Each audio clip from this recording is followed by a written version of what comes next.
In a world where equality is just another euphemism for mediocrity, where participation is more highly valued than achievement, where just enough to get by is the new standard of excellence, there is a small minority of people who fight back against such apathy, who struggle daily to reach new heights. These brave few are the hope for the future, the bright shining light for the next generation. They are the ones who will lead us to the places we have never dreamed of, to the undiscovered country, to reach goals only a few can even begin to imagine. Unfortunately, none of those people could be here tonight, so kick back and relax. Prepare yourself for several hours of fun, friendship, fascinating conversation, and fabulous music. All those F's, that's an alliteration and kind of a radio trick. Speaking of radio, you're listening to the most popular radio station in the history of broadcast radio, at least among stations that originate from Chris's living room. It's Curious Times. Your host is a curious listener. Here she is, Chris. All righty. Hello, everybody. Welcome to Curious Times. It's Tuesday night, October 16th, which is just on the eve of hours away, tick-tock, to the legalization of recreational marijuana use in Canada. Woohoo! And so anyways, counting down the time. Although I said it would be really nice if, like, because I said way back, on that day I'm going to come on my show and smoke a big fatty. And I don't have a show tomorrow. But if I do get my hands on some, I'll definitely open the show just to smoke a big fat joint. And it might be better if I don't have a show, like a guest and everything, because I might just fall flat on my face because it's been so many years since I smoked any. And I don't know if it's in the United States. I highly doubt I'll be able to order them into Canada.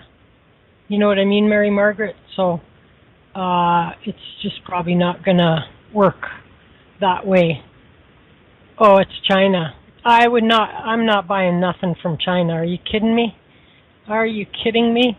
It's going to be full of, what is everything always full of there? Lead and their bad stuff. I wouldn't trust them. I don't trust them. No offense to any Chinese people listening. Trust me, I don't have, but like there's just such a bad rap for the quality of stuff that comes from there sometimes, you know? So anyways, but anything that's going to go into my body, I'm going to be a little bit more worried about. Okay. And I would never, don't ask me to order from Russia either. They probably, they're going to weaponize marijuana plants and, kill the whole of the North America or something with bad pot seeds or something. So anyway, okay, Lisa's here. Lisa's here tonight. It's been a good long while, so we have a lot to catch up on, I'm sure. And we're off then for the next 3 nights. Kimber is here Saturday. Sunday, we hope Nick Fox is here, and that's what's going to be up in the near future. We do have a couple of patient people that have been waiting. I see Amy's also on listening. Hi, Amy. Thank you for not hate. I hope you don't hate me. Obviously, you don't hate me because you're still there. And so I accidentally, my calendar got messed up, and so I totally had no idea I was supposed to have a show Sunday night, and Amy was supposed to be my guest, and so that was just messed up. So anyway, Lisa, for anybody who's been living under a rock and doesn't know Lisa, Noland-Shalosky, she's a psychic medium, and she's also a trance channeler, although we don't mess around with that here on the show. We talk about it from time to time, but we don't be asking for any channeled messages in that way. I always call all psychic ability as channeling of some kind, but trance channeling is a completely different arena. Completely. That's when the person sounds funny and half the time looks funny. And I haven't eaten all day, and there's Lisa eating. She's eating something. Okay. Banana chips? Is it a banana chip? Oh, very good. My old eyes and a small little camera, and I a whole big ass bag of banana chips, ladies and gentlemen. Are they marijuana-infused banana chips? THC chips. Anyway, okay, so she can also do psychometry. She can connect you with spirit guides, dead people that might like you or even love you, or don't even care either way. They don't feel either way, but they just want to talk to you. And she can connect you to spirit guides, angels, light beings, and maybe even, I don't know if she does animals. Well, let me rephrase that. If she communicates with crossover pets or can pick up on that. It's interesting, the whole thing of pet communication. Anyways, look if you want to find out all there is to know about Lisa at Noland-Shalosky, go to the dark web. No, I'm kidding. Go to her website at www.lisanoland.com, Noland, Noland, Lisa, Noland.com, and on Facebook, just Google it, for crying out loud. You know what I'm saying? They'll find her easy. Lisa Noland, Psychic Medium on Facebook. And so, I don't want to waste any more. I just read Lisa's private message and she's killing me. She's eating, and anyway. Okay, let me go and get Lisa and let's catch up with Lisa. It's been so long. How are you? Hey! Hey! It feels really good to be back with you guys. I'm excited. Oh, man. It's been a while, and then some. Yeah, thanks for letting me be a whiny butt and not come on the first. No, that's okay. Hey, it's not about me thanking, because any time somebody is taking time out of their day to come and spend with us, you're doing me and us a favor, not the other way around. So I'm glad, whatever time people can spare us, I'm very grateful for. You have butter in your fridge you put in your tea? I wasn't going to say that. I wasn't going to put that on the air, Chris. Oh, I see. That's why it's in here. No, but listen, I got you. But listen, no, the reason I read that funny was because when I run out of cream now, I'm using coconut oil, right? And so coconut oil, and then I put it in the blender in the little blender, and then it actually takes on the color of cream, and it makes it look like I have cream. But then there's people that will add some butter, unsalted butter also, right, to that. And if you think about it, butter started out as cream, right? And so I guess that's where that idea comes from. And but I never buy unsalted anything, and so if I have butter in the house, it's salted, and I don't imagine that would make my coffee taste very good at all.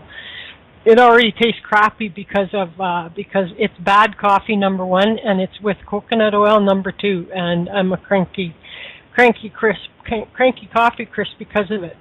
But anyhow, so back to you. What's been going on?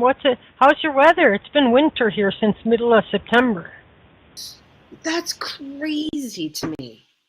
I mean, it's always my birthday. I turned 52 in September, and it's always traditionally cooler around my birthday, but nothing like what you guys are talking about. We've had, today, I mean, you need a sweater or a sweatshirt or something. Let me look. It's 49. Oh, yeah, so 49 Fahrenheit. That's getting chilly, yeah? Yeah, it's getting chilly. I mean, so we buttoned up our camper this past weekend. We're not going to be able to take it out anymore because once it starts getting this cold, it's just too cold to camp. And it's about identical. It's about identical here right now, right at this moment. Identical temperature. But we haven't seen snow. I'm good with not seeing snow for a little while. We had snow fly around 15th of September, and then it actually snowed enough, and it snowed all day or whatever. It snowed and stayed, and for a few days it snowed. It didn't get deep or anything, but it stayed on roofs and on the trees and that. And then it got better for a couple days, but not much better. And then it snowed again. We had quite a bit of snow, about less than a week ago. And so it's been, my furnace has basically been on since middle of September, and that's outrageous. outrageous, I say. So it's normally not this early in the season that it No, starts? no, it should not be like this at all. That's not a good sign then, huh? No, it's ticking me off, and so it's the 1 year my car absolutely, for years I've had to boost my car every time I wanted to use it, but I can't even do that now, so it's just dead, and so it's not a good time for having colder weather sooner. I wasn't ready for it. And but anyway, it is what it is, and we'll we survive it all. It gets worse than that, and we can survive. So it's not a big, just a big inconvenience and that kind of thing. So, so you were on love camping, although I'm too old to do it anymore. Although I might be doing it pretty soon when I become homeless, Then camping probably won't be as much fun then, But I've been watching like the National Geographic channel, and I know how to make a little. You don't even have to make an igloo, but if you have a big hill of snow and you can burrow into it. And then you just dig out and dig out and dig out, and you have to be careful so it doesn't collapse in. But then you can make a lovely little worm. Yeah, I've been playing. Matter of fact, I've got my lottery tickets right here. I need to check. If I hit Chris, I'll hook you up. Woohoo! All I need is like a used car. All I need is my car to go get fixed, and I'd be happy with that. That'd be great. There's a $1 billion freaking lottery happening over there in the States somewhere or something like that soon. Billion? Well, that's what they said on the news. I don't know. Maybe it's fake news. You know what I mean? Mary Margaret, how much is it up to? She says if she wins, she'll share. Oh my God! That's enough. That's enough. Okay. When does that play? I need to play that. That's enough, I wonder if that's the one that's playing tomorrow. Is that like one where you have tonight. to pick? Okay. Is that where you have to pick 6 numbers or 3 numbers, or what do you got to do? We have so many different lotteries in Ohio. It's really insane. There's the classic lotto, there's the Powerball, there's the Mega Millions, and they all play on different nights, and they're different ways of playing. So, and I've got a Mega Millions, a Powerball, and a classic lotto all laying here in front of me that I haven't checked yet. But it's not for so obviously I didn't win from last Tuesday, or is it Mega Millions? 5 and a Mega Ball. Yeah, okay. So I must not have hit because they're still 667 million. Can you imagine? What would you do seriously with $667 million? Now, obviously, you wouldn't walk away with all that, but yeah, if you live in the States, we're talking about 300 million, maybe. Okay, so still, I mean, how much does one person need to live on? Seriously. Ask Donald Trump, because he still hasn't had enough, I guess. You know what I mean? But anyway, or any other billionaire, right? Ask them, because they keep wanting to beat up the little people and get more. And it makes me really outrageous. But really, I was thinking about that, and before I got into this jam that I got myself into, I was pretty well set for life, I thought, and you can never think that, and so it wouldn't, it doesn't take a lot. You know what I mean? I can live on a very meager, and I have for many, many years. You know what I mean? It doesn't take, and I always say, like, get a big house means now you either have to spend your whole day cleaning or you have to pay someone else to do it all the time. You have all that yard work, you have all that extra maintenance to do, and like you have and then people that win lotteries also make fatal mistakes because they go and they buy a house like that, but then later they can't keep up with the tax that's due on the house every year and all of this kind of stuff. And so I wouldn't, if I ever did get a bundle of money, I wouldn't buy I would get out of this condo just because I've been here way too many 20 years, 20 plus, maybe getting closer to 30 even. And there's things that are breaking down and everything like that, right? But I would get like one of these apartment condos that's even smaller than the space I have now. And it would be like, nice and maybe a little fireplace. It wouldn't. I would even prefer not like I love real fire, but then that's a lot of mess to clean up and everything too. Like it's always nice to think about the glamorous parts of a fireplace, but it's like mucky muck to clean the damn thing out. And so but gas fireplace, so you have the get a nice flames little and you don't fake. Yeah, get a nice little fake fireplace and. I don't need much. And really, I do spend most of my time in this little living room of mine. You know what I mean? That's, I don't need much more, hey? So I would really just be getting a little apartment-style condo and be happy with that. Maybe underground parking, and, then you don't have to get into a really freezing car all the freaking time. And that would be my luxury, you know what I mean, is that, or get a command start on my vehicle. Whereas you could push a button and let the car get started for you and warm up. But other than that, of course I don't, if there wasn't this border problem with the United States and everything, and now with legalization, they're going to get even worse, Lisa. They're going to get even worse. They're actually going to ban for life anybody in Canada who is in the business of in the legal marijuana business. They're going to be banned for life from traveling to the United States. Really? They're going to now be able to ask you, like, if you've ever smoked marijuana, they're going to start asking you that. And if you say yes, they won't let you in. And they're getting worse. No, the United States just has this big thing against pot. And to me, that's stupid because they've got states over there that have legalized it also. They did it before we did. You know what I mean? And so, to me, that's not very neighborly. And it's also a problem because we get a lot more people that go to the United States from Canada than the other way around, I think, right. I agree with that. And so there's going to be some of those border towns or what that's going to maybe suffer on the shopping stuff or on, you know what I mean, and all that kind of thing from Canadian visitors. And if people start getting her. So if you're trying to come across and they ask you if you've ever smoked pot before and you say yes, then you are not allowed entrance into the United States? Let me see. U.S. going to start asking Canadians if they smoke pot. Let me just see. Cannabis at the border. What pot smoking Canadians need to know.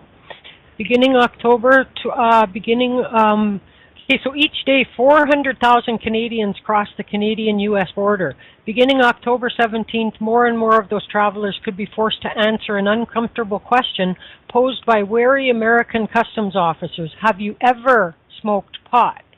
Those who tell the truth risk being banned from the United States for life and might have to apply for special waivers in order to visit the U.S. in the future. This is that whole thing that has had me trapped, which is that it's extortion, because they expect you to then apply for and pay $300 to $500 for a special waiver for you to go over, and if you're on short notice, you have to pay more.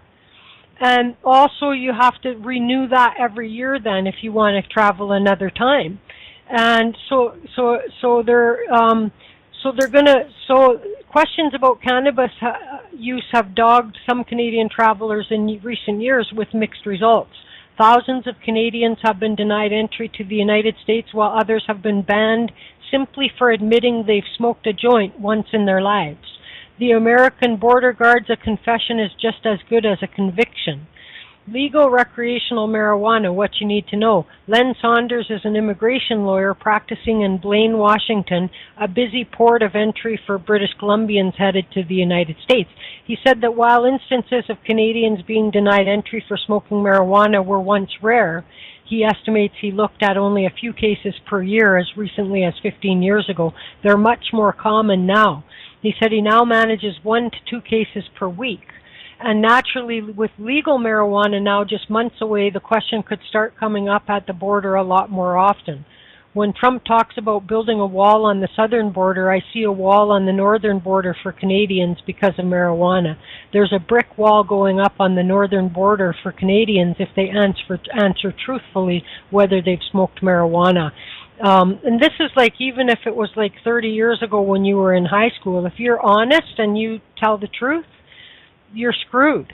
Wow. While some U.S. states have dismantled prohibition, including Washington, which is a border state, possession remains a criminal offense federally, and the U.S. border is, of course, governed by federal law. Although medical and recreational marijuana are legal in some U.S. states and Canada, the sale, possession, and production and distribution of marijuana remain illegal under U.S. federal law.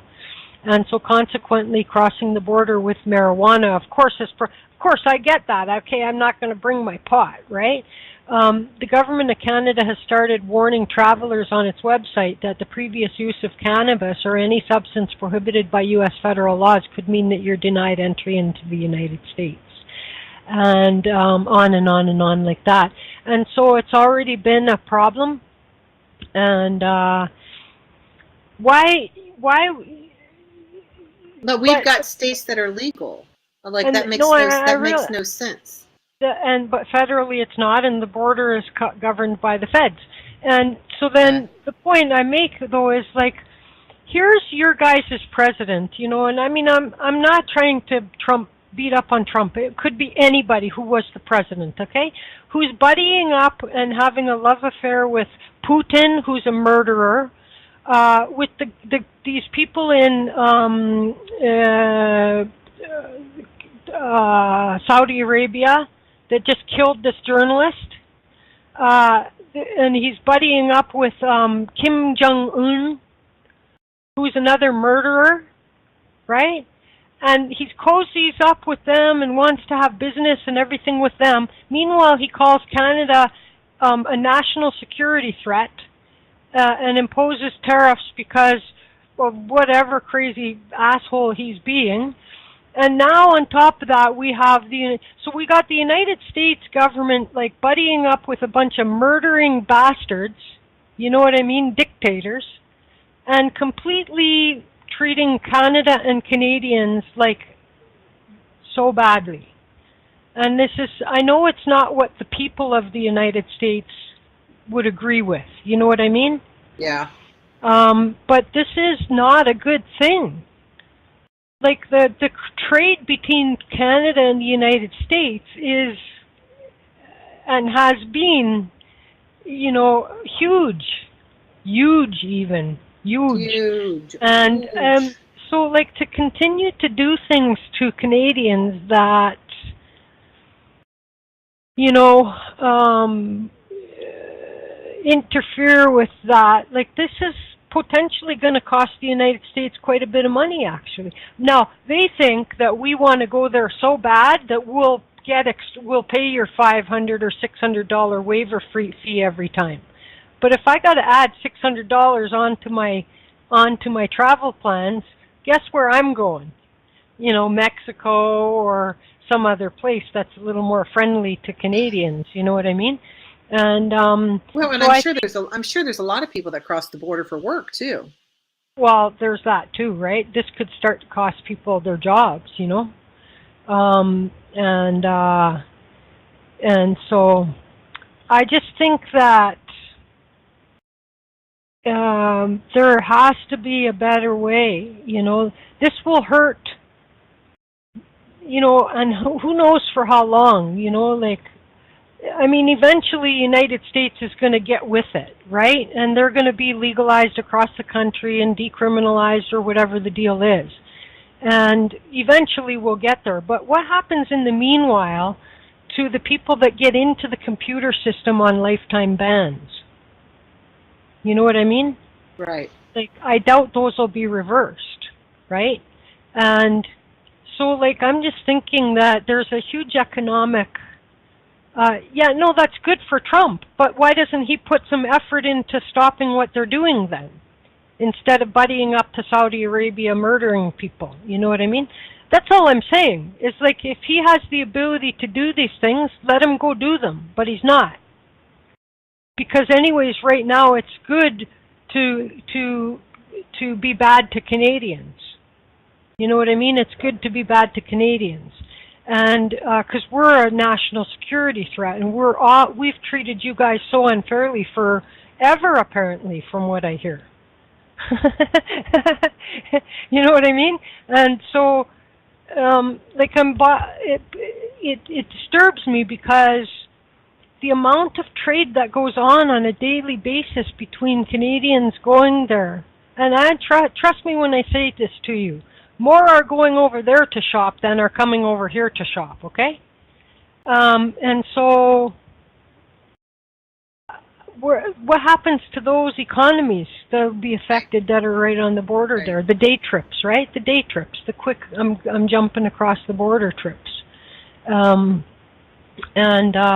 It doesn't make any sense. And like, seriously, but it's okay if you rip the government off on your taxes for millions and millions of dollars. That's okay. You don't even go to jail for that. But let's put you in jail for life if you got caught for the third time with pot in your pocket. Amy just posted, I just read they are pardoning all the marijuana offenders. The United States are, or Canada is? I heard that they were going to maybe do that. It would be really nice if they did. But that still doesn't that's beautiful. If that happens, that's beautiful. But that still doesn't help us if at the border I have a choice of having to lie, right, and answer the question. Oh, I see. But USA, okay, so Canada's pardoning anybody that's had a marijuana offense. Is that right? Okay, am I doing that correctly? But the US still won't let you in. Okay. You think my story's fake news? Okay, that's fine. I mean, we're talking about a guy that is a border a lawyer dealing in this, you know. And Amy's researching it. Yeah, it's real. I mean, these days there's if you want to be in one camp or the other, if you have to be in one camp or the other, then there will come a time where anything coming from the other side is always going to be fake news. You know what I mean? And I'm just saying to you, these are the warnings. If it's on the, okay, here, Canada, I'm going to say Canada government. I'm going to eat a banana chip while you're looking for that. So Canada government, and I'm going to go www.canada.ca, eh? Okay, now, employment, okay, get the facts. Now, travel. Traveling abroad. Let's see. Travel and advisories. United States.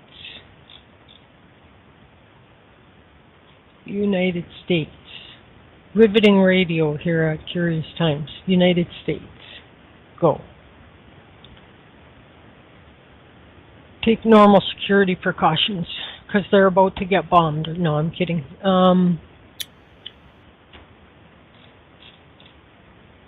Okay. Travel. Let's see.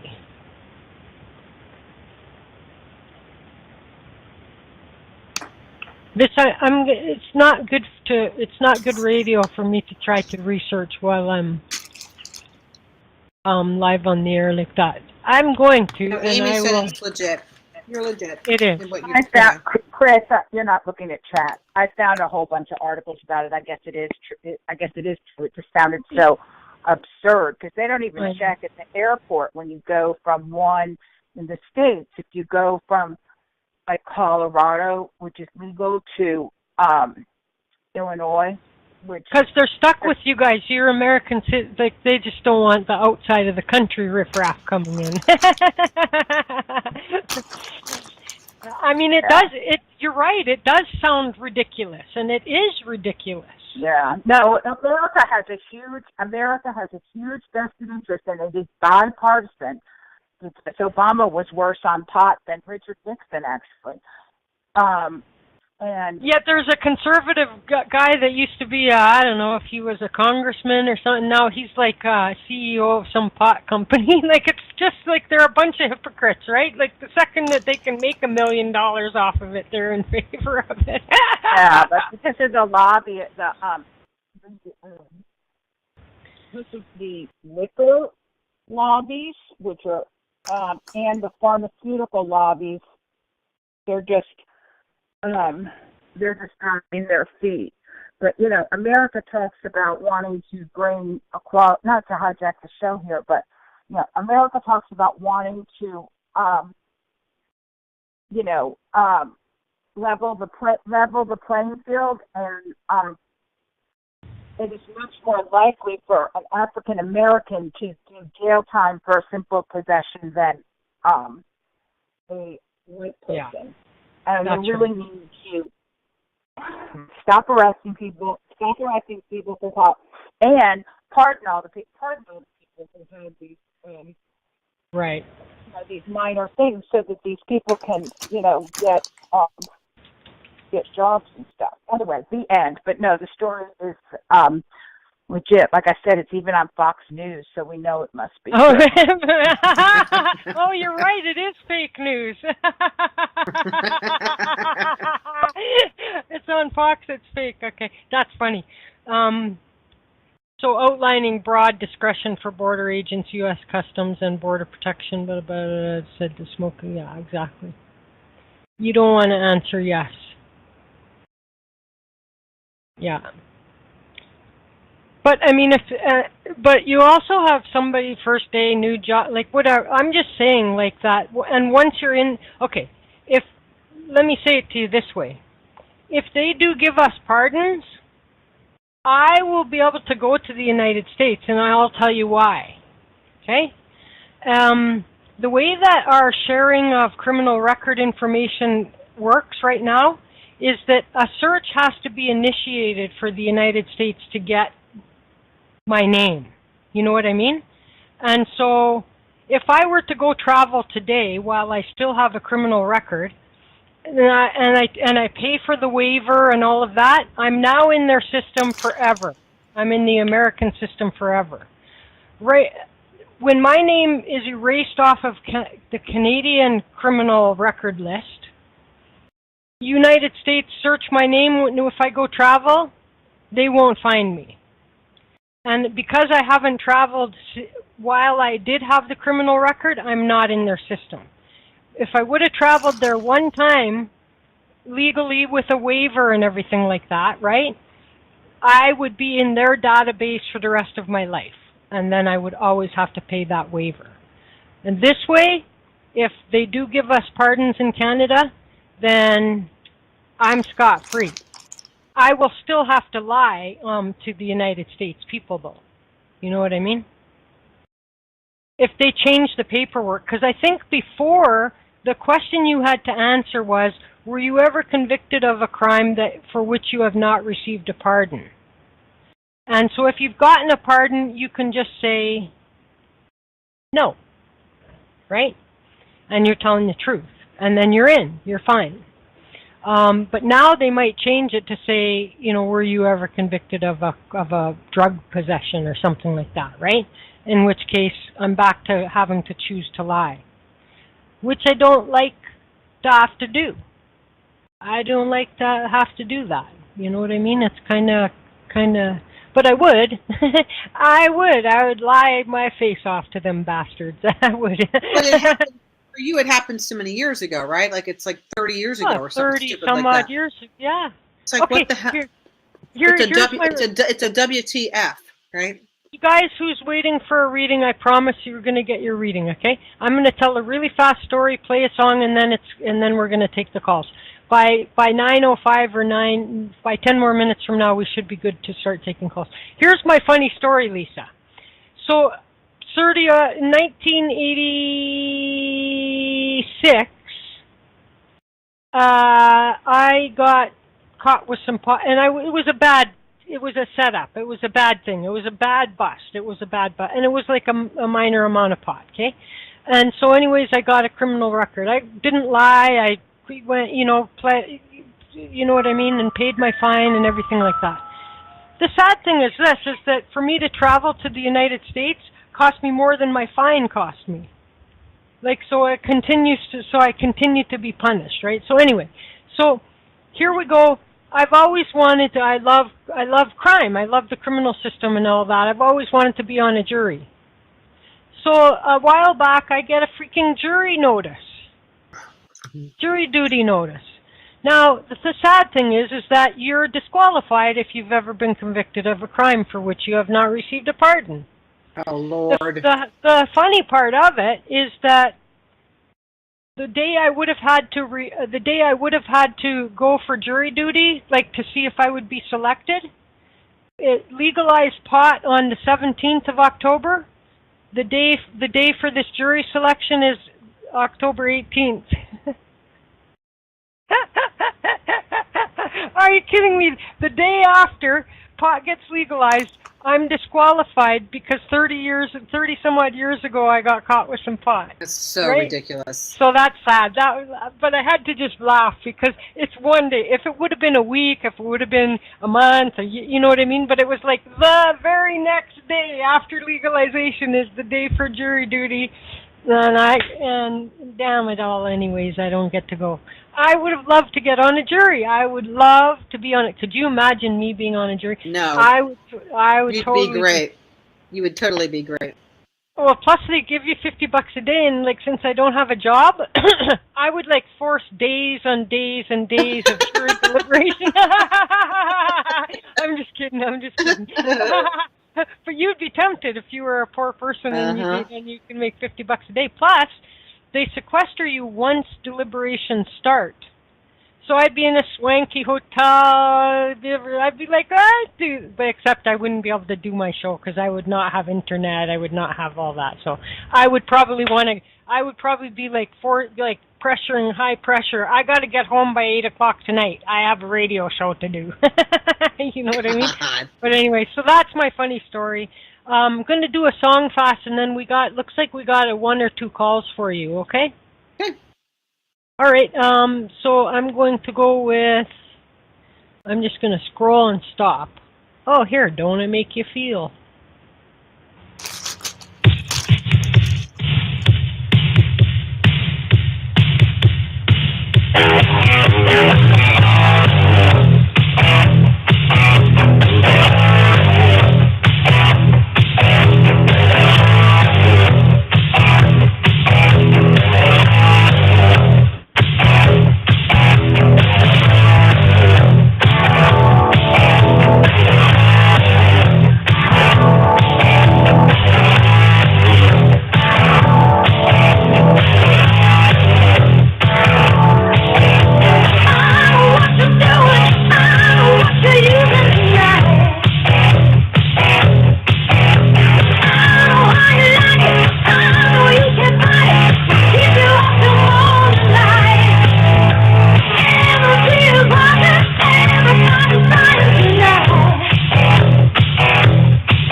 back, and okay.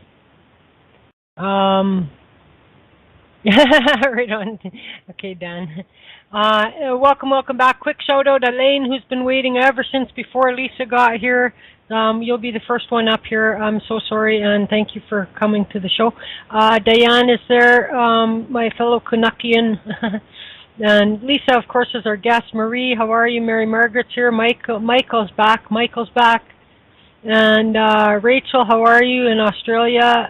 Amy's on the phone. There's an anonymous person. If you, anonymous person on the phone, if you are looking for a reading or to talk to Lisa, can you please press 1 on your phone right now, or somehow let me know? Press 1. That will. Oh, that's going to be so nice, Diane. Now, or I'm going to have to unmute you and find out. But let's go get Lisa unmuted. Hello, Lisa. Hello. And Aliane. Hello. Yes, it's Aaliyah. Hi, how are you? Good. Say again, Aliane. Aaliyah. Aaliyah. There's an N at the end. That's what was throwing me. Anyway, welcome. Glad. How did you hear about the show? Glad to have you. I heard about it through an email from Lisa. Oh, nice. Good. So you're somebody that's a follower of Lisa. Yes. Oh, cool. Excellent. Yes. There you go. Do you have a question? Question. I'm currently going through some issues with my daughter, and I just wanted to see kind of where she's at. Well, thank you for calling in, Aaliyah. That's awesome, because I just sent that out today, right? Is that and what I sent it out to family too. Oh, fantastic. Yeah. That's awesome. Remind me how old your daughter is, hon. She's 15. Oh, why do I feel like we've talked about this before? Because we have. And you're okay with me saying these things online, right? Because this is being recorded. Yes. Okay. Yes. Listen, these are just some, and I honestly, I don't remember what we've talked about before. I don't remember how long ago it was that we talked, but the feeling I'm getting from her is the word that's coming into my mind is just defiance. Yes. Do you understand Yep. that? Yes. And, Yes.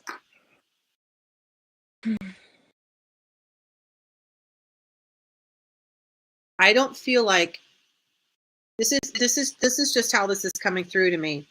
If you say the sky is blue, she'll say no, it's not, it's purple, right? Or Yes. Yep. It's French toast. No, it's not French toast. It's something toast, right? Like Right. It doesn't matter if it's truth or not. She's going to argue with you just to create an argument. Do you understand that? Yes. Oh God, what is going on with her? That's what we're trying to figure out. It seems like it gets worse and worse, and we have therapy in hopes that it works. So I was hoping that to find out if it was working or not. How long has she been going through therapy? She's Like only had two sessions okay. because she's had run-ins.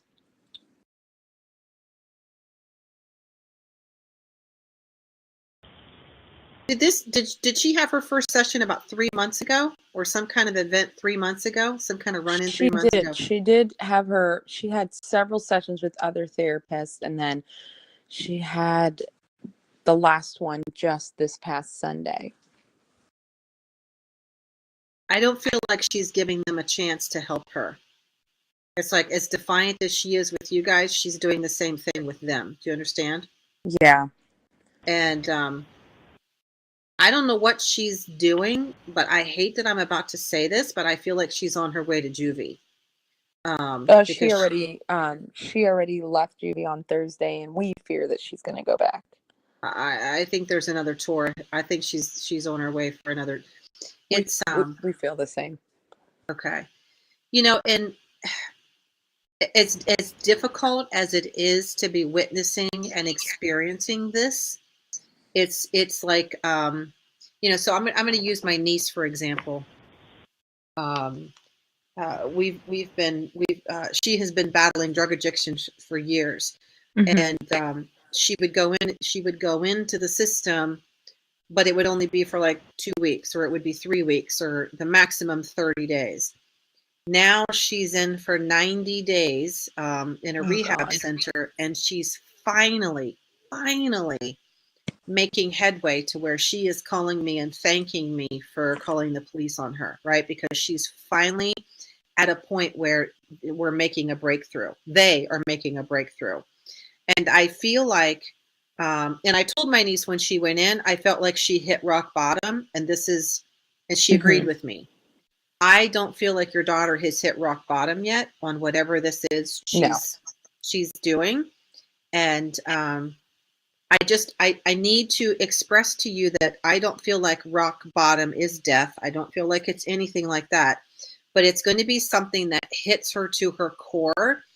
And really, it almost has to scare her. It's almost like I need her in boot camp to scare her into, holy crap, I don't want to live my life this way. Because right now, it hasn't scared her enough to make her want to change her mind. Right. It's empowered her, if anything. Very bizarre. Okay. Very bizarre. What grade are you in if you're 15? Is she a sophomore? She had to repeat a grade, so she's in 9th grade. Okay. She went into school really early. Perhaps even too early, right? Like, yeah, it was like school happened and she turned 5 at that day school started. So. Okay. So it would not have been a bad idea to hold her back. So this is it's almost like her maturity level will have a chance to catch up, having her go through the 9th grade again. Yeah. But having that happen, she is she's angry about that too. Right. Like everything makes me angry, and she can't tell you why it makes her angry. It just makes her angry. Is that a correct statement? Yep, that's her. Okay. Leah, I'm really sorry that you're going through this, but girl, I got to tell you to just hang in there, because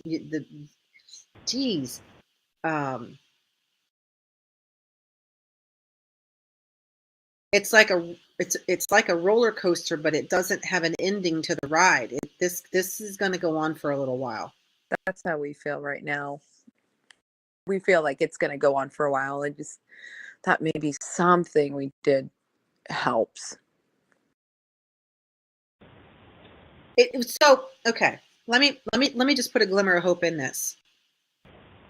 I do feel like some of the therapy that she's had, although she's not listening at the moment, okay, when she gets to that place within herself, she'll start replaying things. But we're months out. I'm not talking a day or two. I'm talking months out. She will look back on those sessions, and things it's almost like when she has the time where she's, sitting alone, she'll start processing, and she'll start, you know what I mean? Yeah. But I feel like I'm way off in the distance. Like I can't even touch it right now, because she's too angry. Where's her dad? Her biological father? Yeah. He lives in supposedly Pennsylvania. He's not in her life. He hasn't been in her life really. And I don't really think he wants to. Yeah, but there's a lot of anger towards him. Do you understand that? Yeah. She's so angry with him because he's just never wanted to be a part of her life. Or he showed it differently in terms of not showing up, not being there for so many years. But she takes it out on her stepdad that raised her. Right. Well, did he leave when she was around 3 or something? She was about 1.5, 2 years old. Okay. Because I'm seeing a 3-year-old. So there's some things that,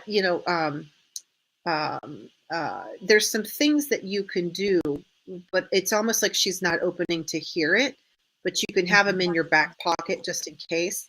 There's a really powerful book. It's called The Power of the Other Hand. It's written by a therapist. Her name is, she's either a psychologist or a psychiatrist, therapist, something like that. Dr. Lucia, Lucia Capicione, I think is how you say her name. It's and I think you spell it Cappachione, something like that. So the power of the other hand, what she teaches you in that book is to have a dialogue with your inner child and your higher self and things like that. She's actually written a book that's all about just reaching your inner child. This is the kind of work that your daughter, I feel, could make great strides with, because she needs to heal that inner aspect of herself that's so wanted her daddy. You know what I mean? That's a lot of what her anger is. I'm talking like 80% of this is daddy issues. We thought so. We thought so. You know, so if you can find a way to break that part of her anger, you'll see a completely different kid out of her. Okay. But she has to want to do, it's going to take some work, but she has to want to do the work. And it's all about it. And honestly, I've got to tell you, in all of these things, forgiveness is key. She has to forgive her dad for leaving. And she has to forgive her dad for not wanting to participate in her life. And I'm telling you, there is a higher, grander purpose for all of it. She's just too young-minded and angry to see it. Okay. That doesn't mean she can't or won't. But you know, it's almost like you got to find different avenues to get to her. You got to find different ways to get to her. And it's about forgiveness. She not only has to forgive him, but she has to forgive herself for being so angry about what he has done. Right. Okay. There's a lot of it's about abandonment. She has abandonment issues. Do you understand that? Yes, she does. It's about abandonment, and it's not feeling worthy. There's a huge tie to that. Worthiness, abandonment, all of it. It all stems from when he left. You know, part of it is she feels responsible, and part of it is like, you know, where the F are you? Right. Know? She does say that, kind of like, I don't need him because he wasn't around. So, but she doesn't mean that. No, she doesn't. She doesn't mean that at all. But she has to do that to protect herself. Mm-hmm.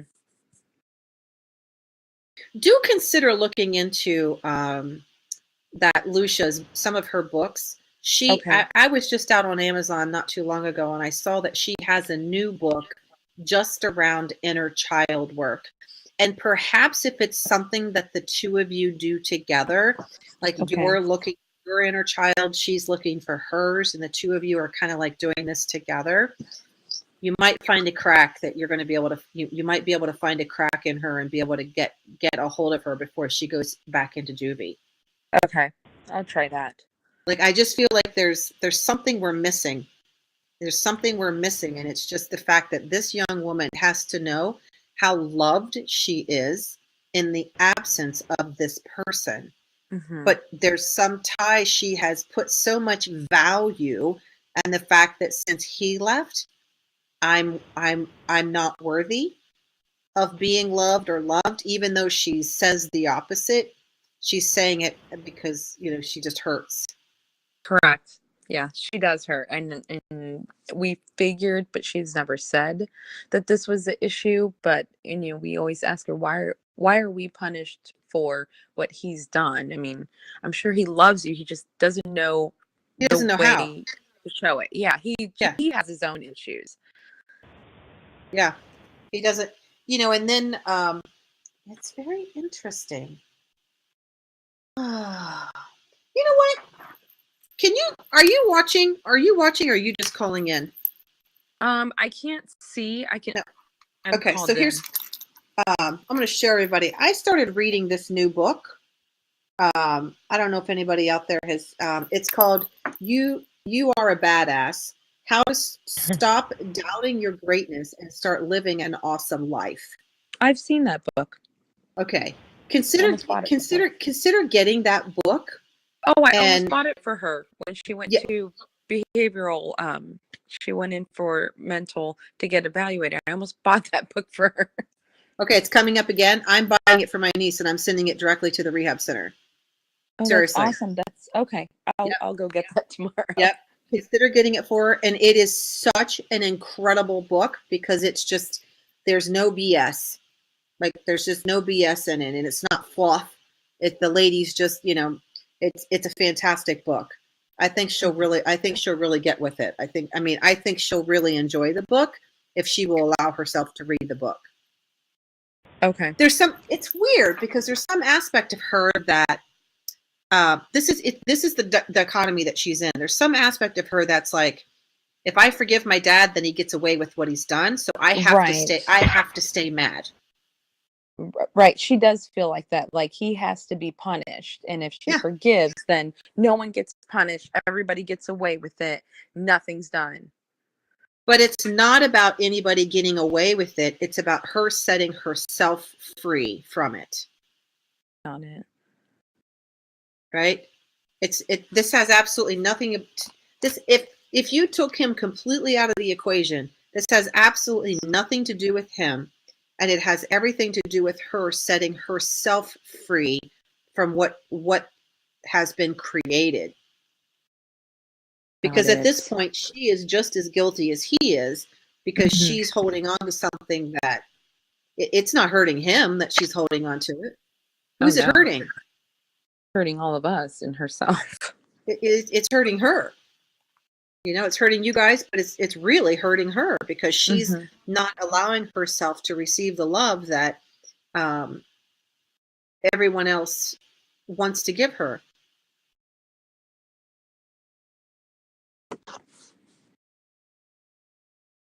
So I don't know if that was helpful or not, Aaliyah. No, that was helpful.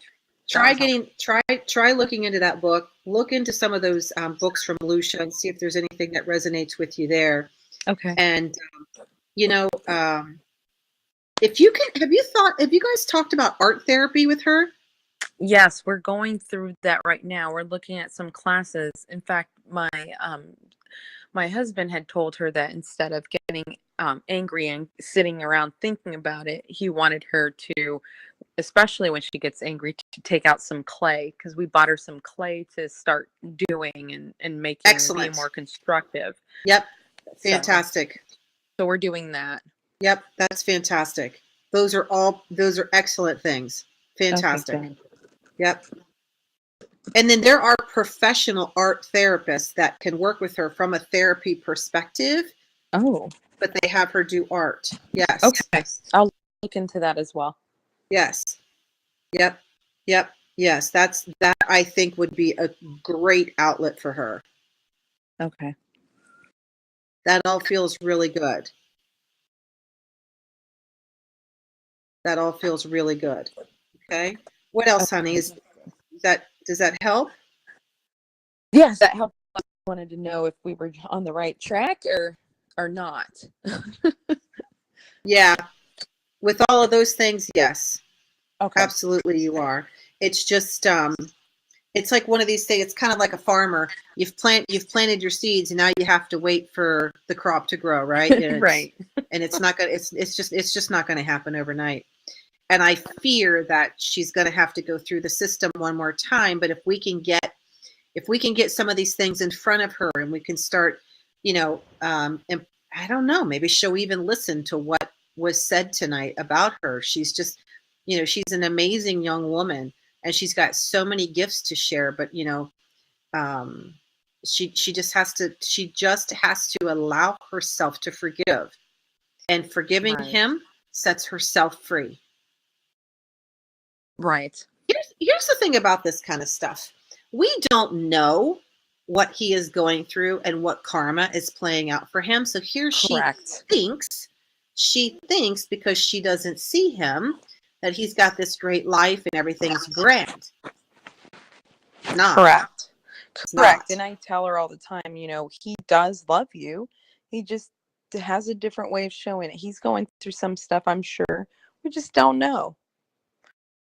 And I'm sure he is. I'm almost positive he is. This is how he is when he goes through stuff, and stuff lingers for him just like it lingers for her. They're very much alike. Yeah. Yeah. Hold grudges. They both hold grudges.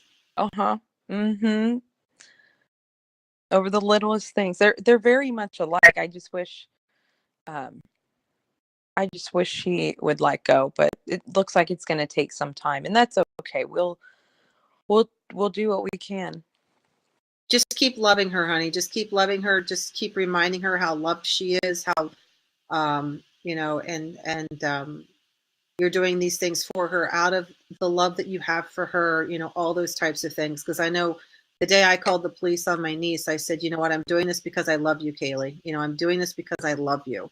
And you know what? She has written me like 3 letters thanking me Aww. for what I have done and how much I've supported her. So,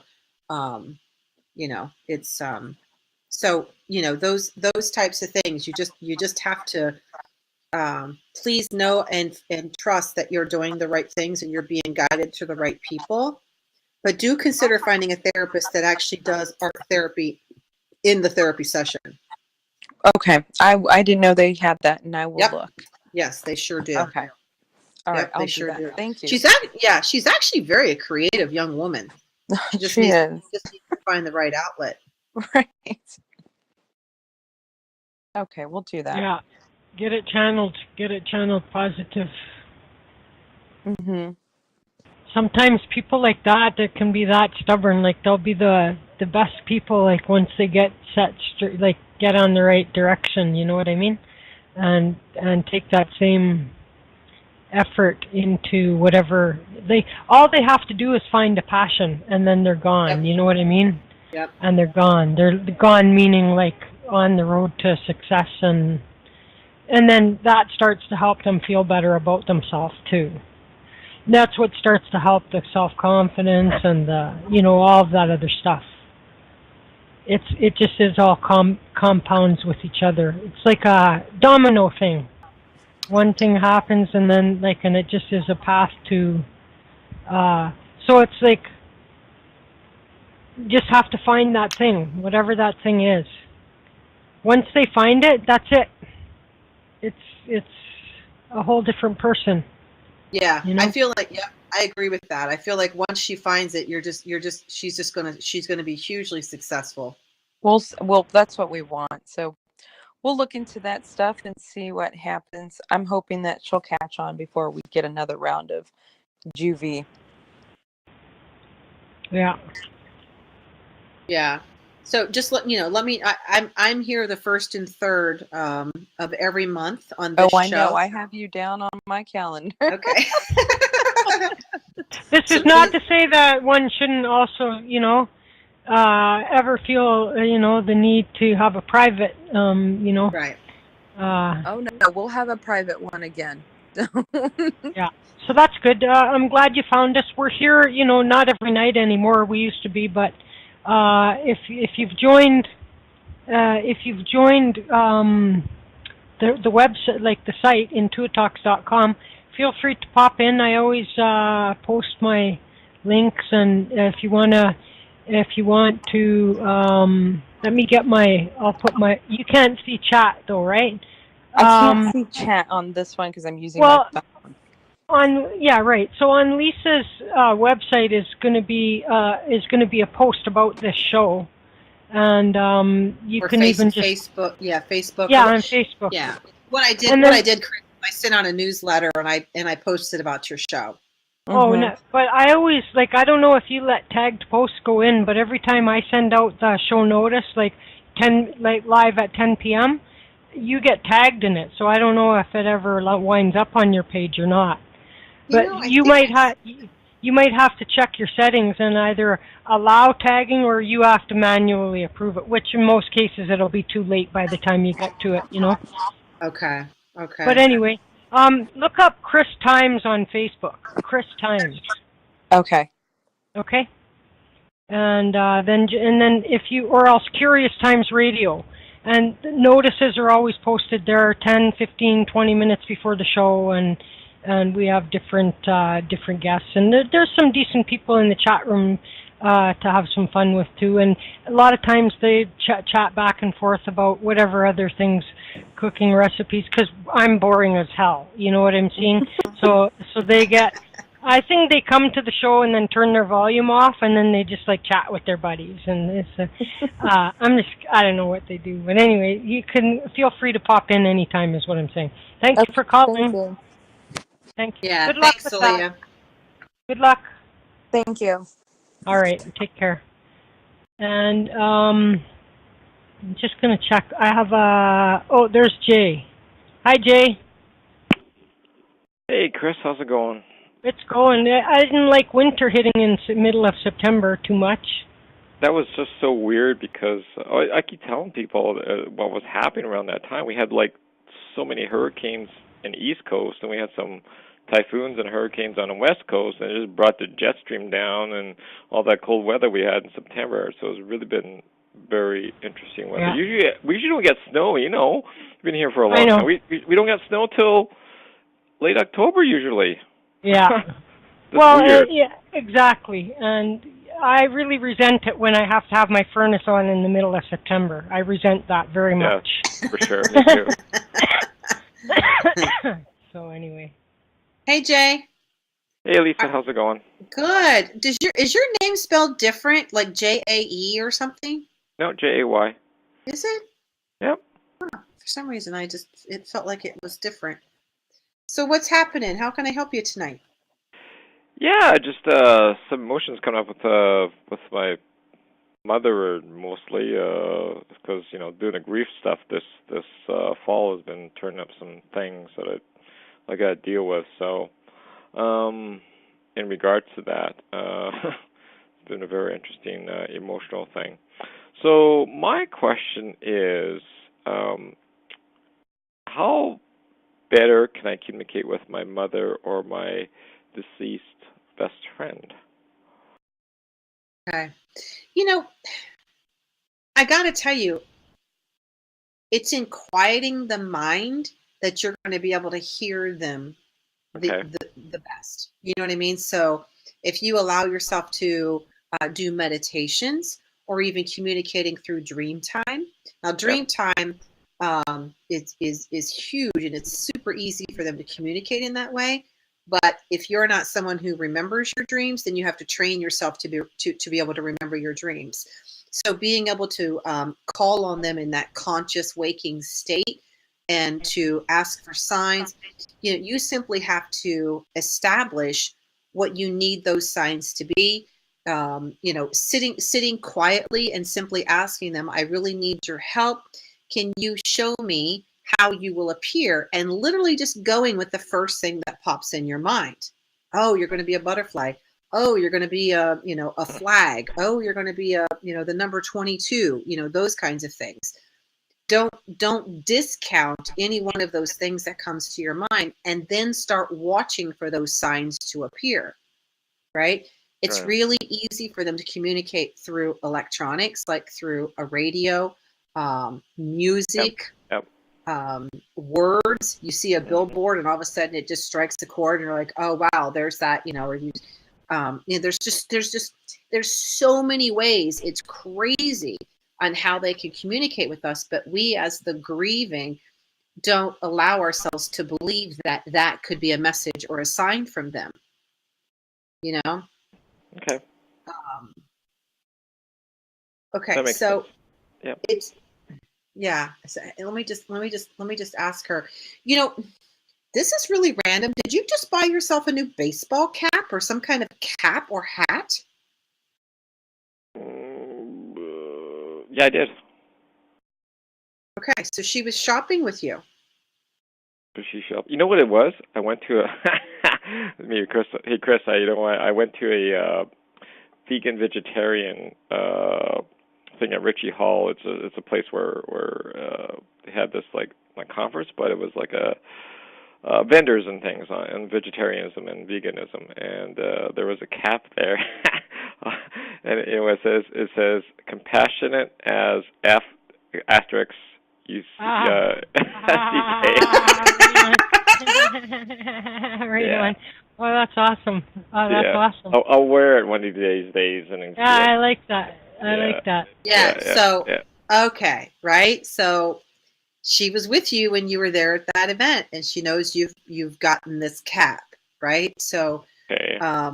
There's no way that I would have known that other than them showing me that, right? So you have to know that your loved ones are with you. They're walking about with you. They're in the car with you. They're hanging out while you're watching TV. You just have to ask them to show their presence, but then you have to become quiet and really feel that energy, right? So if you're staying busy and you never turn the TV off, or you never get off your computer, your mind never allows yourself to actually, the body wants to feel them, but Right. you keep yourself too busy. Yep. And perhaps you're keeping yourself busy not to think about it, right? So there's your catch 22. So it is in allowing your mind to get still. And then if you're meditating on like looking at a photo of them or holding an object of theirs that belonged to them, that just kind of draws them in even closer. Okay. Does your mom, did you still have a scarf of your mother's, please? Some type of scarf? Like I have, what did I do with mine? You probably can't see me, and I don't know what I did with it. I don't. Oh, okay. No, I can see you. So, yeah, I'm on God's video. I had like a winter, but it's not really like a winter scarf. This is more fancy than that. I don't feel like it would be something that I would just the scarves that I'm referring to, I got in Peru, and it's purples, and it's a really soft, thinner scarf. It's not a big, heavy, chunky thing. Okay. This would have been something that I feel like it's a scarf or something, some type of material that she would have worn. Are you aware of what she's talking about? No, I don't. What scarf is that? Is that hers or mine? I don't even have a scarf. No, it feels like it was something that belonged to her. You live in Edmonton and you don't have a scarf? Well, I've got one of my own, but I don't have my ones from my own. Oh, yeah, okay. Okay, did your mom ever make you or did your mom ever buy you a scarf? That's a dumb question, probably. This is something very, very specific, though. It's it's not that wide. Mine's only about 6 inches wide, maybe at its widest point. Okay. And I'd have to get up and get it and show you, but there's something very particular about this thing she's showing me, and it's like it's almost like it's handmade, but if it were handmade, it would take you forever to make it. It'd have to be something that you got her on a trip. Did you buy her a scarf on a trip that you were on, or somewhere where you were gone and came back and brought this to her? I'll have to think about that. You have to think about it. Yeah. Okay. But for some reason, it's this particular clothing item that you could wear or hold. And it would be something that, again, it's, you're holding something or you're looking at something, and it just brings the warm fuzzies to you even closer because you're really, meditating on them. So it's just something to aid you in that. Okay. I'll have to think about that. It's a lot of memories. I've got to tell you, do you need a new toothbrush? This is really bizarre. I'm sorry, Jay, but do you have an electronic toothbrush? Yes. What's up with the electronic toothbrush? Does it need a new head on it? Does it need batteries? Is there something about this toothbrush? I don't know. So my mother bought that a long time ago. Oh. Okay. Okay. And you don't use it, or what? No, I use it all the time. Oh, you do use it. Well, that's interesting. Okay. Well, that's a good. So perhaps. That's Excellent. a good. Thank you, Mother. Here's what she's saying. Jay, when you're brushing your teeth, close your eyes because it's 2 minutes of you just being silent while the brush is brushing your teeth, and just meditate on her. Okay. Because it's the gift she gave you, right? Right. So when you're brushing your teeth, you think about her because you're using something she purchased for you. You see how she just worked that into something that you use every day. or should be using every day. No, I do use it every day. Thanks. Yeah. That's good. Okay. Okay. She's like, I'll work with him. He just has to work with me. Yeah, it's a different story on the other side. Yeah. She's doing everything she can, honey, to get across to you. I just know that in your grief, you're just missing some of the signs. Okay. Yep. All right, hon. All right. Yeah, I think that's all I have. Hey, I have an actually good question regarding grief now, because I'm meeting people of like the woodwork and grief classes. I'm actually approaching people. Would you like to talk about this more outside of the class or the workshops? But I'm meeting interesting people that are grieving, but using medicines to help them, or I don't know, deprive them of their grieving, if you want to call it, antidepressants, if you want to call it that. Sure. And I'm just meeting a lot of people like that, and I'm just telling my story about this is not the good thing to do, because this is my thing, that you're in a deeper hole than before. And I like eventually, one of two things is going to happen, right? All that, they die and they remain dulled for the rest of their life until they die, or they keep taking more and more and their liver's gone, or some other health effect, some other thing like this causes a problem, or when they stop taking the medication, they still have to face their grief. And so the sooner the better. Like, it's like rip the Band-Aid off, like start to deal with it. You know what I mean? Yeah. It's there waiting, no matter how many people try, how many different ways, alcohol, drugs, illegal drugs, medicinal, pharmaceutical drugs, some other kind of addiction, gambling, or some other kind of addiction, like to hide away from that. It's always going to be there when they, and so they either have to continue on in the bad behavior or the bad, can't think of the word I'm thinking of, but or just like deal with it, like dealing with it. So here's what I'm going to say about that. And I have maybe a little bit different approach to it than what Chris is, but I respect what she's saying. There are no two people grieve the same way. That's right. And some people's pain is so deep that they can't even function without the assistance of some type of medication to get them through those first few months. Right.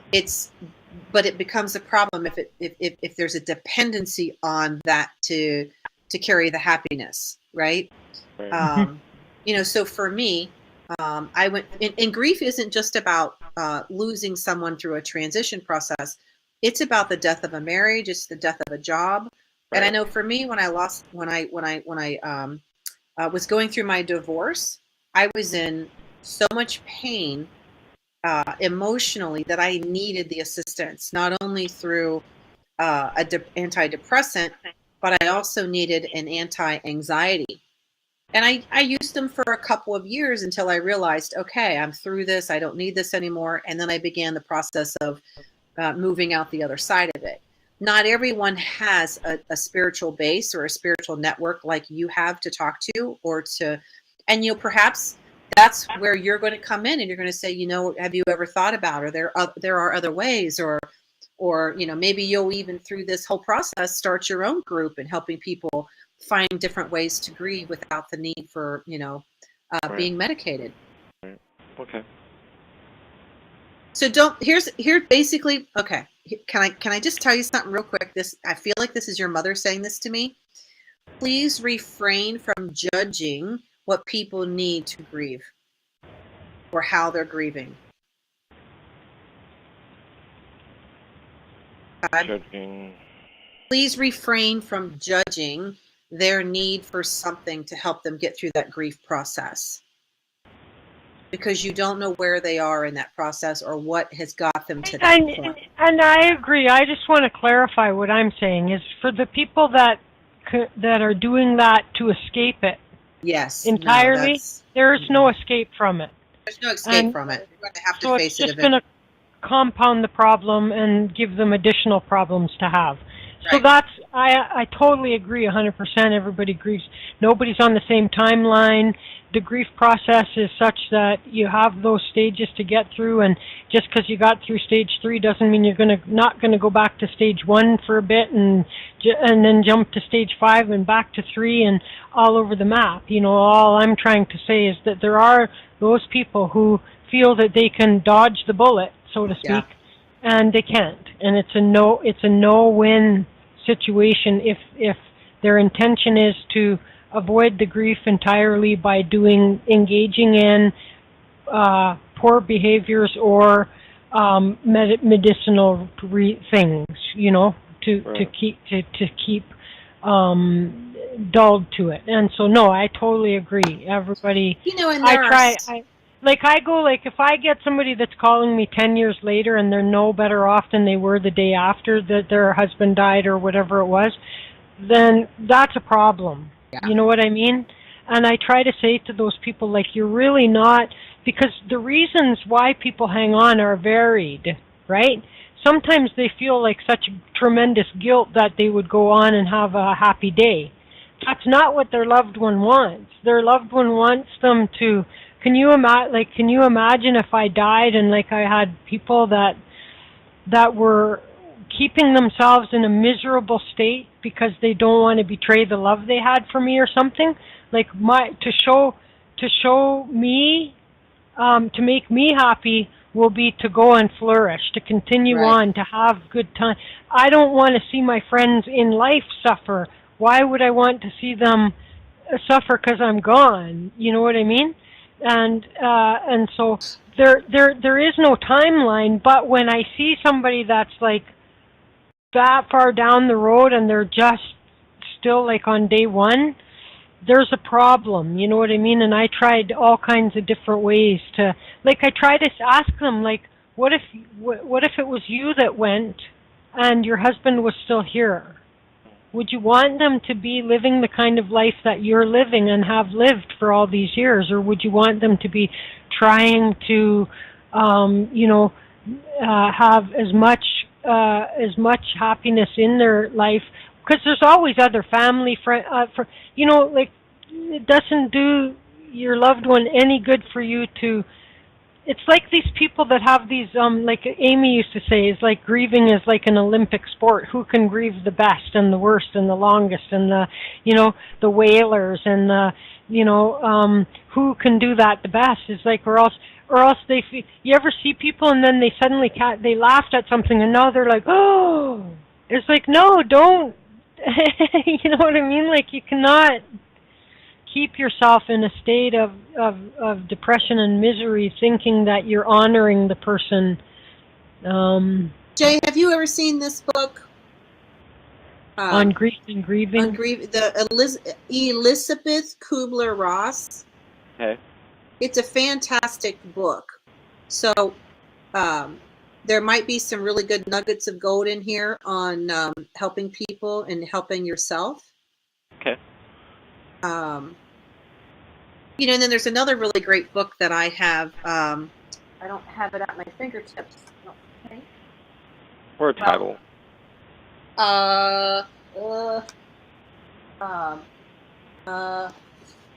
crap! It's okay. I had it. Give me a second. When God Doesn't Make Sense. When God Doesn't Make Sense is one. And then there's another one that says the title is When Good Things Happen, when Bad Things Happen to Good People. Yeah. So maybe these are some things too that you can recommend to people or even read yourself, and then you'll have as a golden nugget that you can help people get through that process. Okay. But I agree, and and then there's some really crooked doctors out there that take advantage of people's grief. And they'll put them on something just to get them out of the office. Oh, here, go take this. This will help. And that's really sad. So, Here's what I'm going to say to you. You are incredibly intuitive in your own right, and I want you intuiting how you feel you can best guide people when you meet them, because they're being led to you for a reason, or you're being led to them. Okay?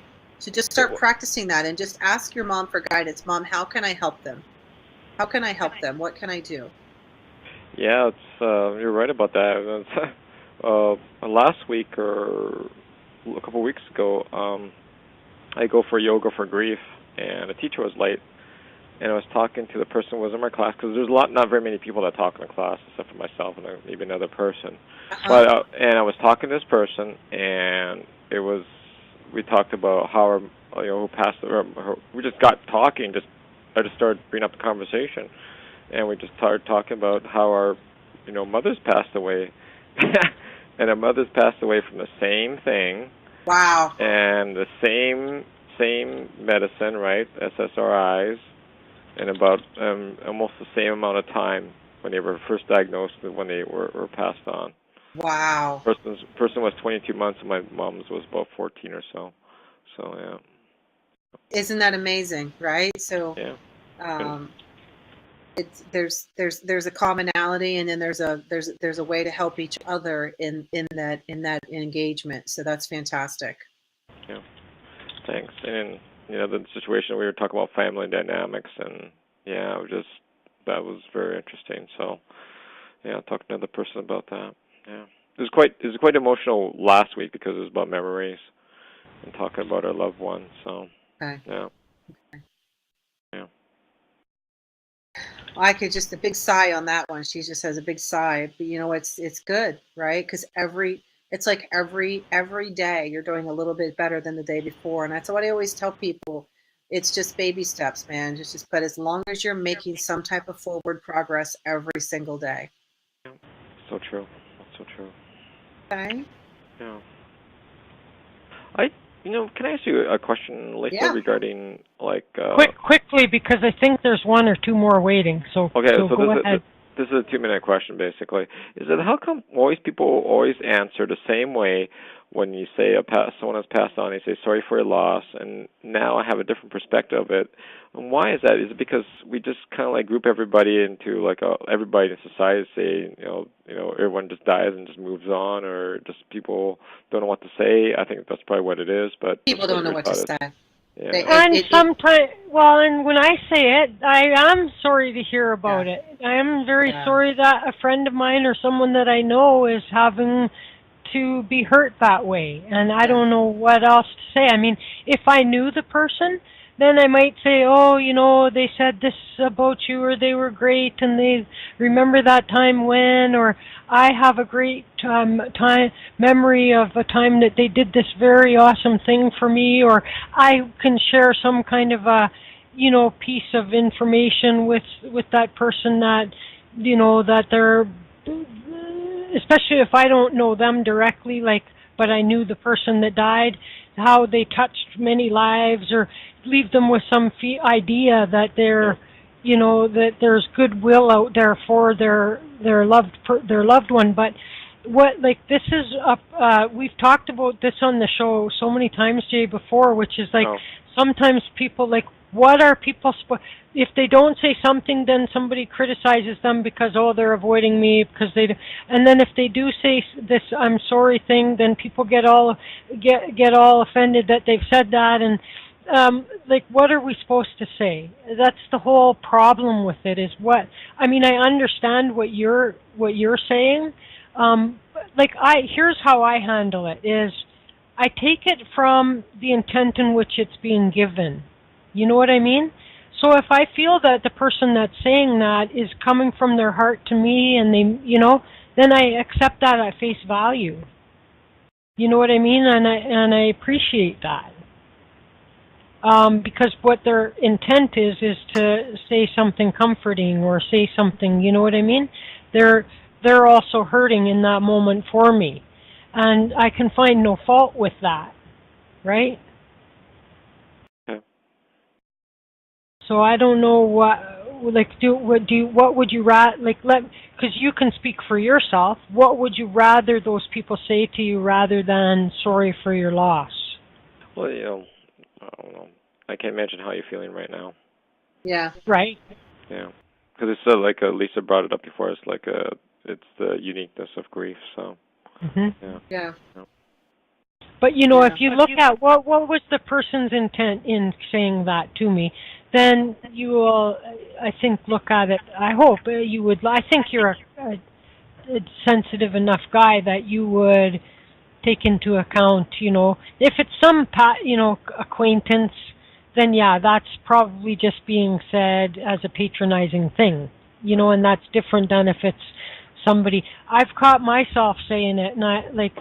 Even Melissa, the astrologer, when her dad passed away, I actually said those words in a message to her, and then we were talking about it on the show, and she's going, I hate these people that say blah, blah. I go, but I said that, and I meant it. You know what I mean? Like, I don't know what, if I didn't write to you, then you might be all, oh, they didn't even write to me. Like, I'm like, I can't win,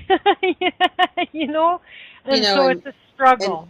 And even for me at 10:22 tonight, so right as I was getting on the show and Chris was playing her music, I read a text message from a friend, and his dad transitioned tonight.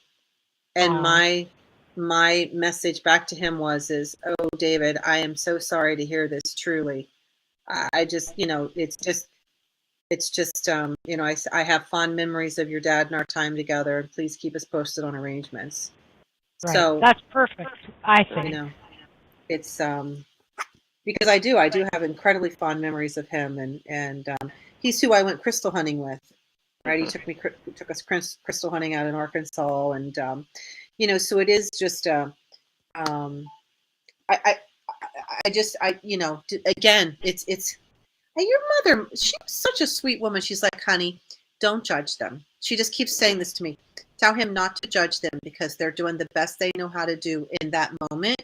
Because it's almost like this is a very interesting question that you've posed. It's almost like I don't know what I would do or how I would feel until I'm in that moment. Right? I don't.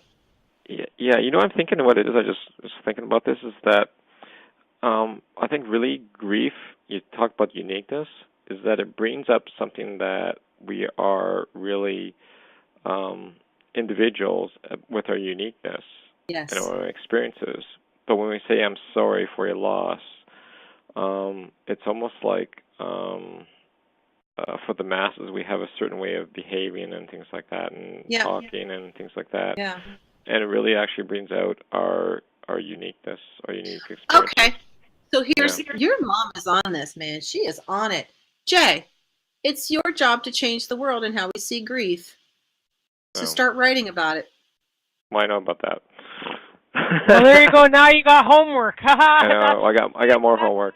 That's what you get. I'm writing ideas as we speak. So yeah. But you've got more homework, because honestly, how to view grief through the eyes of someone grieving. It's almost kind of like a help me help you. Does that make sense? Help me help you kind of thing. It's your mom's, she's you're going to be busy. All right, she loves you. Like, we gotta go. Tell him, no, I have to tell him I love him. Thank you for calling in. I love you. I love you. Okay, thanks, love you too. Mom. And I'll phone in sooner. Okay, so anyhow, we'll maybe catch another time. So thanks, Lisa. Thanks, Chris. You're welcome. Okay, Jay. Thanks, Jay. Enjoy the weather. Okay, yeah, I know, right? Now, this anonymous person, I think, was bleeping in my ear before. I'm just going to double check. Who's this? I beeped. I'm Who's in. that? Oh, what? There you go. Look at that. It's been a long time. It has been a long time. Yes, I'm in the house. I enjoyed the communication you two had, mostly you, Chris, earlier. It was very enlightening on a lot of different levels. I said I'm going to call in tonight, even though I won't be seeing it. I imagine that you would have your big spliff and be in that vibration.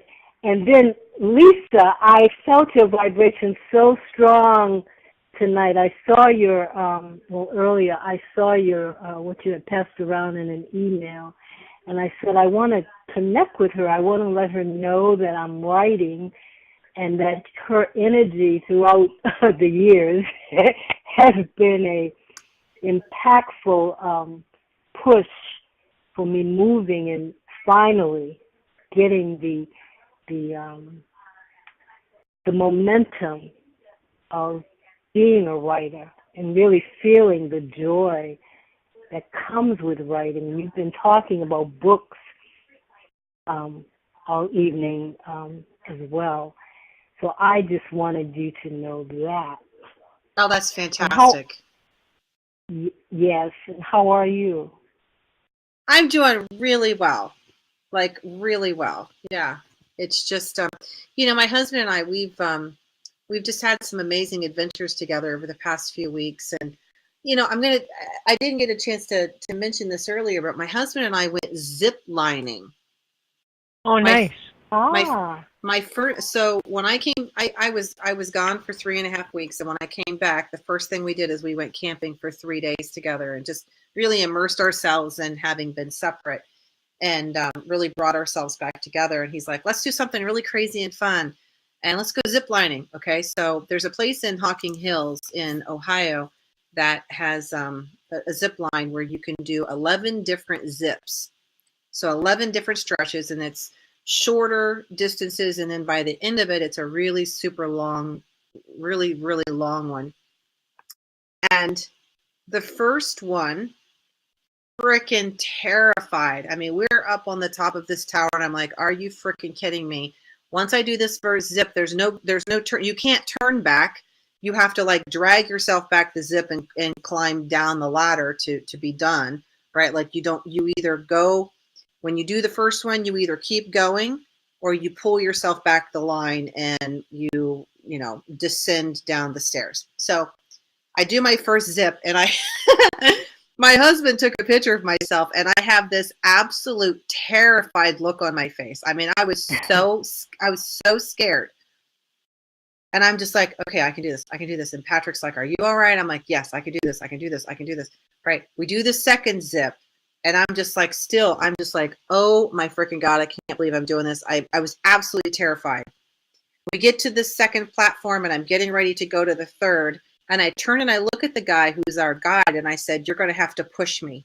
He goes, really? And I said, yeah, I need you to. And he pushed me before I could even say push, right? Like push me again. Off I go to that third platform. And I like crash landed into the poor guy that was on the other end. So finally by the fourth time I'm zipping, I was starting to get in the groove of it. And I was like, okay, Lisa, it's not so bad. You're getting the handle of how to stop yourself. And, and I was, by the time I got to the 10th platform, and it was our last zip down to the 11th, when I was so free and I was feeling it, I leaped off that platform. I leaped. No, you could never have told me from the first platform to the 10th that I would have been leaping and so free. So it's a process. It's a process that we have to go through to set ourselves free from the mind. And you've done that through these years, through the practice of writing, through the practice of putting your mind into a still place. You've allowed yourself to be free to really express your truth through your writing. Yes. So, and as you were at the 10th, I felt evolution. As you were saying that, it was so freaking amazing. And then beautiful.